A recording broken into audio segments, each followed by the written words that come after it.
This story is a work of fiction. Any part of this story that may exist in the real world is purely coincidental. Some of the places may be real, but the story around them are a work of fiction. This story is a byproduct of the writer's active imagination and is intended to start as fiction and remain as fiction. The Pooling of the Pollen by Henry Hicks. Most southern states have warm winter days mixed with just a hint of chill at night. Sometimes it would get downright hot, right in the middle of winter. This year summer came early and with it, Georgia pollen. This great state was no stranger to early summers, pollen, rednecks, murders, and mudbugs. Today the city of Kennesaw will experience them all. When the yellowish mist of pollen landed on your car, the sun burned it into a thick yellowish powder. You couldn't just wipe off Georgia pollen with a dry rag. No sir Bob, this pollen stuck like crazy glue. You could be sitting on the porch and see pollen floating down the street in a creepy twilight haze. If you were fixing to clean anything covered with Georgia pollen, you are gonna need hot soapy water. In fact, one morning, I remember looking out my kitchen window at a pair of hillbilly white plastic chairs we had bought from the dollar store. We had strategically placed both chairs around a tree stump in the backyard. That next morning, both chairs looked like someone had painted them a bright banana yellow. The point I'm trying to make. This shit was yellow. That banana yellow is what my granddaddy used to call the pooling of the pollen. By all appearances, Jackson was an average 9-year-old kid. He was good-looking, with a smooth dark complexion. At his young age, he was already the face of 2 kid magazines. But his life was far from perfect. His father, Dr. Jensen, was part of a group of doctors who traveled overseas to fight the SARS outbreak. Doctors Without Borders was a new phenomenon. While in Africa, his father and 2 others contracted the disease. Dr. Jensen was placed in an isolation camp and died there, never getting a chance to see his son again. Jackson was a baby at the time, so he never got to meet him. When Jackson was 7, his mom had a mental breakdown. He was sent to live with his grandparents on his mom's side, Marshall and Mary Jones. That was the only bright spot in his life at the time. Jackson's grandparents on his dad's side were sickly. They had used all their life savings on medical bills and couldn't provide for him. He did visit them for summers and holidays. But his mom's parents had lots of money and plenty of time to give him. Marshall did not hesitate to raise his grandson. No sir, not for 1 minute. He loved that kid. It was going to be them standing back to back against the world. Both Marshall and Jackson had suffered great losses in a short period of time. They held it together by helping each other along the way. Marshall always tried to be upbeat in the presence of his grandson. But he spent many of his moments in melancholy over the recent death of his wife. As the days passed, he and Jackson got stronger. Ming and Joey Lin owned Ming Lin's grocery store. Marshall worked there 3 days a week as an inventory manager. After retiring as an airline pilot, he only took the job to keep his mind sharp. He put his paychecks in a fund, with the rest of the money he was leaving Jackson.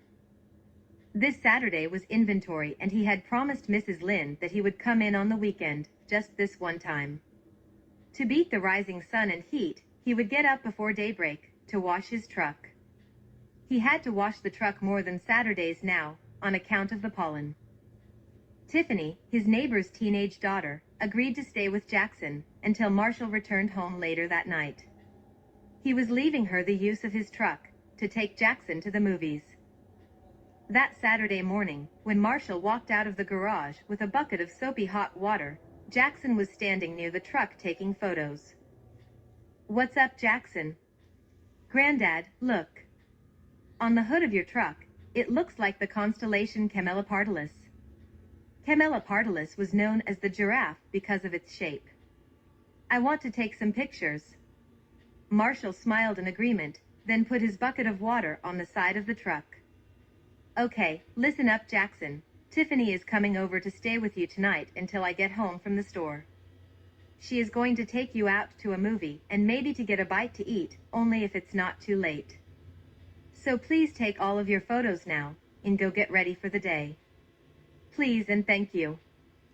Ron and Donald were leaving their local group of friends. They met 3 times a week for drinking, smoking, pills, and indoctrination, in that order. Tonight was special. Meetings were always delivered via broadcast by the chapter leader to over 60 groups simultaneously. But tonight, the broadcast was being held at their local headquarters. They would finally get to meet the Grand Wizard in person. That was not all.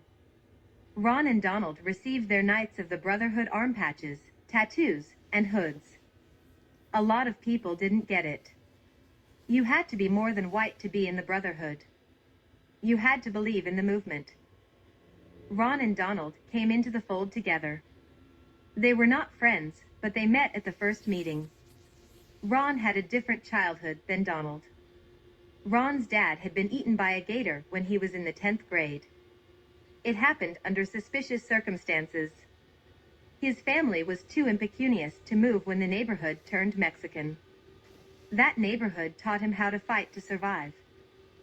There was a few Mexicans he had kind of become friends with, but that went south fast. He decided to organize the last remaining white kids in his neighborhood after reading a copy of Hitler's Mein Kampf. They called themselves the Originals. To join, you had to fight a gangbanger. Black, Asian, Mexican, or white, it didn't matter who it was. The point was getting over your fear of getting hurt. The group quickly morphed into a hate group. Ron's first act of terror was burning down an Asian corner store. The next day, he told the police that he only wanted white businesses on their side of town. He was caught red-handed at the scene. Too high on pills, to run. He was sitting on the curb, smoking some pretty powerful stuff, when the police arrived. He was 16 years old and sentenced to a juvenile center until he was 18. While in juvie, he met some guards that were members of the Brotherhood. Donald's past was remarkably different from that of his friend Ron. Donald came from a well-to-do family outside of town. He didn't hate blacks, Asians, Jews, or really anyone. He just liked to hurt people. In Donald's eyes, there was no discrimination to inflicting pain. He was an equal opportunity killer. Tonight, Donald would take Highway 61 into town. He and Ron were going to a local skinhead bar. Donald had a personal love for Highway 61. The way it curved into the darkness of the Black Forest excited him. One night, while walking deep into the forest, he seen a pack of wolves. He walked in their direction. They began to hiss and growl at him. He stood still and watched them as they walked past him, as if not to notice him at all. Donald even reached out and touched the last wolf, like he was touching his dog. Eventually, the wolves were so deep into the forest, you couldn't see the glare of their eyes. Later that night around 8 o'clock, Marshall had finished inventory. He had stayed 2 hours longer than he had anticipated. He was entering the last few numbers into a spreadsheet, one that he had formulated to fit Lynn's small store. He waved goodbye to Mrs. Lynn as he walked toward the front door. Before he could exit, Mr. Lynn saw him through the two-way window and ran out to catch him. "Hey man, if you want to wait, we can drop you off." Marshall took off the Lynn's grocery shirt, hung it up and put on a light jacket. "Thanks, but Jackson is at the movies with Tiffany, and it's a calm night. I think I will go for a little walk. You and Mrs. Lynn have a great evening." Mr. Lynn shook his head in agreement and wished Marshall a good night and safe weekend. Marshall glanced in the windows of small mom and pop boutiques. Blue and green flashing lights illuminated Main Street. The bright street lights made you feel warm and safe as you passed shops and people in the night. When he turned the corner off Main, he could see the taillights of the Highway 61 bus. It would be another 30 minutes before another bus arrived. He decided to walk to the next stop in front of the Walmart. The store didn't close until 11. He would have enough time to go in and get a few things. and a nice brisk walk could help to clear his mind. What he had forgotten was that the stretch between where he was standing and the Walmart comprised of 1.5 miles of black forest. In total, the Black Forest was about 3 miles long. If it weren't for that Walmart, which the town voted against but still got, the walk would be a nightmare. Marshall walked on the bike path that he had hated when driving. He thought about all those bikers he had sped past that road in the middle of the highway, like they were in the Tour de France. Now he knows, they were just trying to get the hell out of this forest. He continued his walk, looking ahead the whole time, hoping to see the bright lights of the Walmart. To Marshall, the sounds coming from the woods reminded him of bears, wolves, and all kinds of man-eating, 4- and 8-legged creatures. One night a group of KKK members were eaten by a pack of wolves. Those wolves did something governments had not done in 100 years. They stopped those fools from burning crosses in the middle of the woods. The Walmart was the halfway point on both sides of the forest. It was a beautifully built building with 2 amazing natural waterfalls on both sides. It had a glass-enclosed coffee shop that seemed to sit in the middle of the forest. It was beautiful. You could see and hear both waterfalls and see all kinds of plants and animals. When Marshall saw the bright lights up ahead, he felt like he had just survived an attack. Relief was the best word for what he was feeling. Now resting on the bus stop, he decided to send a text to Tiffany and Jackson to check on them. They were still in the movies. In a spirited chat with his cousin in Chicago, he never saw the truck heading in his direction. The driver's headlights were off. He looked up at the last second, right before impact. Now standing on the bench with both hands holding the hood of an old blue and white 1970 Ford F-100 pickup. 2 steel rods placed in the middle of the bus stop forced the truck to stop just inches from hitting him. Walmart put those steel rods not only in front of the bus stop, but also in front of the store. The truck still had him pinned in. He called out to the driver, and the only response he got was bright lights in his face. It felt like he stood on that bench forever, covering his eyes from the bright lights. Then, the truck pulled back enough to allow him to free himself. Inside, he could see 2 young men laughing so hard that they were in tears. The driver stepped out of the truck first. "Guys, what's the problem?" asked Marshall. "No problem, I saw you sitting there and decided to kill you." Marshall looked at both men and for the life of him, could not understand what was happening. But he did know that he needed to get out of there, fast. Running into the Black Forest was not an option, seen that movie. He prepared to defend himself, the old-fashioned way. Ron and Donald rushed at once. They quickly found out the old man could handle himself. Marshall reached for his pocket knife, but had forgotten it at the store. It didn't matter, he was going to handle these guys until the bus came. Marshall knew the Highway 61 bus would arrive in a couple of minutes. He also remembered that occasionally, Walmart had night watchmen inside the store. Plus, his cousin was probably calling the police now. Donald had his new KKK patch on his old faded blue jean jacket vest. He also had his new Knight's tattoo proudly displayed on his left arm. He didn't notice any of these things as he lifted Donald off his feet and slammed his body onto the hood of the truck. Donald screamed, once his back laid flat on that hot steaming hood. Marshall gave Donald 2 hard elbows to the chest. Each time, you could hear the air escaping Donald's windpipe. He knew that with 2 more hard blows like this, he could take this guy out. 3 sharp sounds cut through the chilly night air. Marshall's chest felt warm in spots. When he looked down, he could see his t-shirt was completely red. The last thing he remembered was looking up at the light just above his head. He could hear the truck speed off as he laid on the ground in a growing puddle of blood. As he thought about Jackson, he began to openly weep as tears ran down his face. 10 minutes down the road, both Ron and Donald laughed and howled at the moon. They were taking the back road toward Atlanta. Both men knew this route would take them straight to the city. They'd be there in about 2 hours. Sometimes the local kids would use this road to race their cars for money. This time Ron was driving, and Donald was riding shotgun. He let his friend know the coast was clear. "All right, Ron, we are good. You can slow this puppy down now." Ron agreed, but the brakes didn't respond. "Hey fucker, your brakes aren't working," said Ron.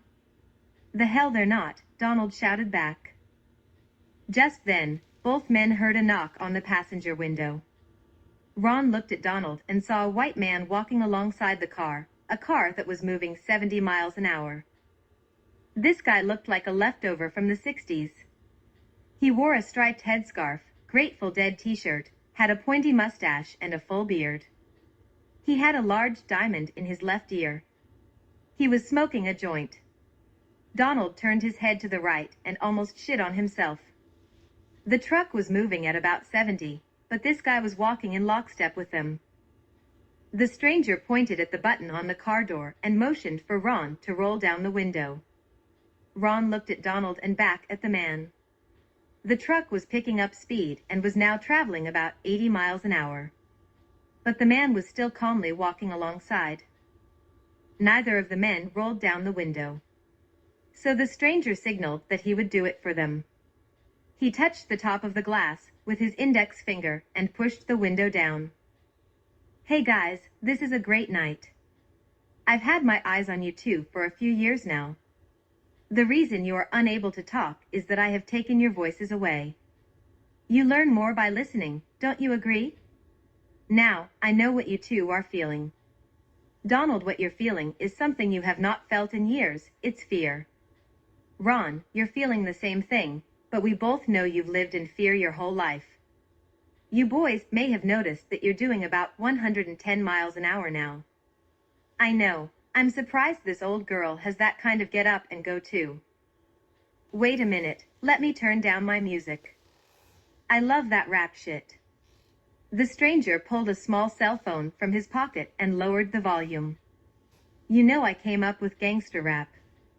Hell yeah, I keep them coming. Okay, let me introduce myself, I'm that original G. But don't tell God I said that. Sometimes he is a little touchy about not being number one. I am that fallen angel. I like to use the term dropped. At any rate, I'm here to take your souls to hell." The two men looked on in horror. The stranger continued, "Don't worry, your papa is there and your papa's papa and his papa. It will be one big family reunion. But here is the sad news, well, sad for me at least. Because I'm taking your souls now, your sons won't be joining you later. In short, for me, your bloodline stops here. Oh, and if you're wondering about that gentleman that you shot back at the bus stop. Well, God said he would live for at least another 15 years. I know, but not my call. And yes, I hate when God uses me for good. Now here's something to look forward to. All your friends back at the lodge, you will see them again. Wow, look at the time and your speed. You're going 160 miles an hour. Can you see that colossal tree up ahead? That is going to be the end of the road for you. It will not be a quick death, and the pain will be horrific. Oh, and by the way, smashing into that tree and dying a slow, painful death will be the event you repeat for eternity. I guess after tonight, I will see you, when hell freezes over. At this rate, that may not be that long. Okay, let's not get stuck on ceremony." Rap music begun to blare through those old speakers. Ron looked in horror, in his rearview mirror. There stood the devil, smiling and crip-walking, in the middle of the road. As the truck accelerated toward the yellow sharp curb sign, Ron only saw two things, the colossal pine and the devil waving goodbye. Years later, locals say that every night around 10:45, if you're near that same colossal tree, just before the street curves, off the back roads of Kennesaw Mountains, you can hear the screams of Ron and Donald for about 10 seconds. And if you look at the base of the tree, for a split second, you can see their blood splatter mixed with Georgia pollen. Thanks for listening. Let us alert you when the next story is posted. Hit the notification button. Please don't forget to smash the like button, subscribe and, most of all, hit the notification button. Pleasant dreams.